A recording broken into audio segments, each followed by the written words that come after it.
Hello good afternoon दोस्तों। मैं सदाब sir Sanskrit classes में आपका बहुत बहुत स्वागत करता हूं।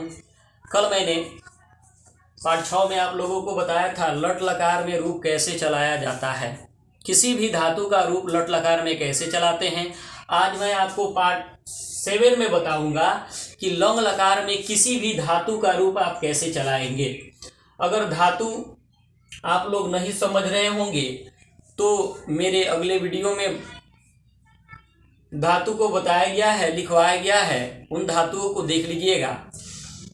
चलिए बताते हैं कि कैसे रूप चलाया जाएगा। देखिए ये जो परस्मय पद लिखा हुआ है, इन्हीं परस्मय पद का सहारा लेकर हम लोग रूप चलाएंगे लंग लकार में। किसी भी धातु का रूप बिल्कुल आसानी से चलाएंगे। देखिए लिखा हुआ है अत, अताम, अन, अह, अतम, अत, अम, आव, आम। इस प्रकार से आपको याद कर लेना है पढ़ करके। फिर से एक बार मैं पढ़ देता हूं। अत, अताम, अन, अह, अतम, अत, अम, आव, आम। तो किसी भी धातु का रूप लंग लकार यानी भूतकाल में चलाना है तो उसका रूप हम कैसे चलाएंगे। जैसे कुछ धातु यहाँ पे हम लिखे हैं, पहला धातु का ही रूप चला करके मैं आप लोग को बता देता हूं। जैसे गच्छति लिखा हुआ है तो इसका रूप किसी भी धातु में चलाना हो, किसी भी लकार में चलाना हो तो इसको हम ती को हटा देते हैं, जो बचता है उसी से रूप चलता है। इसमें से जिसका रूप चलाना हो आपको केवल ती हटा दीजिएगा, जो बचेगा उसी से रूप चलाइएगा। चलिए गच का रूप मैं चला करके दिखाता हूं। देखिए यहाँ पे लिख दिया हूं गम धातु लंग लकार, यानी कि गम धातु का रूप गच के रूप में चलेगा लंग लकार में। ये जो लिखे हैं हम परस्मय पद ऊपर लिखे हैं, नीचे भी सेम यही लिखे हैं। बस कुछ नहीं करना है, जिसका रूप चलाना है उसको बीच में ऐसे भर देना है। जिसका भी रूप चलाना है आपको बीच में भर देना है। जैसे मुझे गम धातु का रूप चलाना था तो सब में गच गच हम भर दिए हैं, क्योंकि गम धातु का रूप गच से ही चलता है। लंग लकार में रूप इसका गच से चलेगा।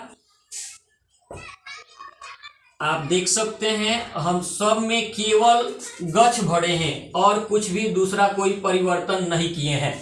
रूप तैयार हो गया लंग लकार में गम धातु का। बन गया अगछत, अगस्ताम, अगछन, अगछह, अगस्तम, अगछत, अगछम, अगछाव, अगछाम। इसी प्रकार से आप किसी का भी रूप चला सकते हैं। चलिए एक और मैं चला करके बता देता हूं आप लोगों को।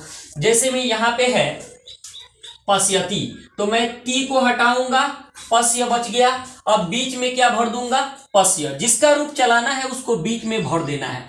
थोड़ा ऐसे भरिएगा ताकि लगे नहीं कि भरा गया है, जगह खाली नहीं रहना चाहिए अगल बगल में, ठीक है।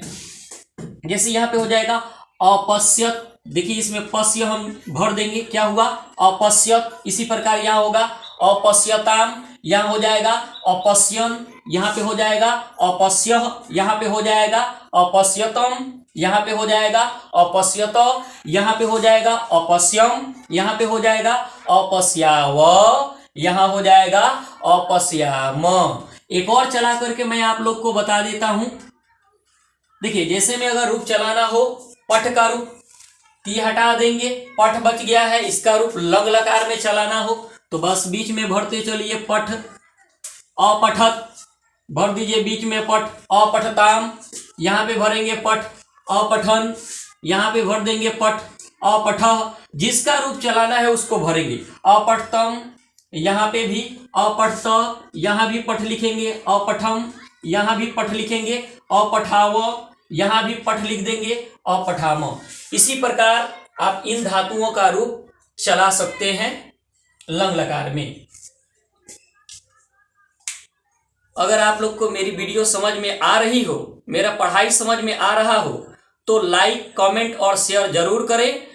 कमेंट्स करके जरूर बताएं कि समझ में आ रही है या नहीं आ रही है। अगर नहीं आ रही होगी तो इससे भी बेटर तरीके से मैं आपको समझाने का प्रयास करूंगा।